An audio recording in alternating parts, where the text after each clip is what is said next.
સુરત શહેરમાં ચૂંટણીનું તાપમાન દિવસે ને દિવસે વધતું જાય છે અને હવે આ તાપમાન વિરોધના રૂપમાં ફાટી નીકળ્યું છે. અડાજણ અને અમરોલી બાદ હવે પાંડેસરામાં પણ લોકોનો ગુસ્સો સાતમા આસમાને પહોંચી ગયો છે. ભાજપના કાર્યકરો પ્રચાર માટે વિસ્તારમાં પહોંચ્યા, પણ અહીં તેમને મળ્યો ભારે વિરોધ. સ્થાનિક લોકો રસ્તા પર ઉતરી આવ્યા અને એક જ સવાલ ઉઠાવ્યો: સોસાયટીનો રોડ હજુ સુધી કેમ નથી બન્યો? પાંડેસરા વોર્ડ નંબર 28 આકાશરો હાઉસમાં લોકોનો આક્રોશ સ્પષ્ટ જોવા મળ્યો. લોકોએ પ્રચાર કરતા નેતાઓને સીધો સંદેશ આપ્યો: વિકાસ નહીં તો વોટ નહીં. ચૂંટણી પહેલા જ વિરોધના સૂર ઊંચા થતા રાજકીય માહોલ વધુ ગરમાયો છે. હવે જોવું રહ્યું કે આ વિરોધને શાંત કરવામાં નેતાઓ સફળ થાય છે કે નહીં, કે પછી આ ગુસ્સો મતદાનના દિવસે મોટો ફેરફાર લગાવશે. કેમેરામેન સેનિલ વિરાણી સાથે વિશાલ છેઠા, માનવ Prabha news, Surat.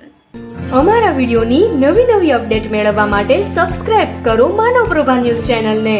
Bell icon click કરો લેટેસ્ટ વિડીયો સૌથી પહેલા મેળવવા માટે.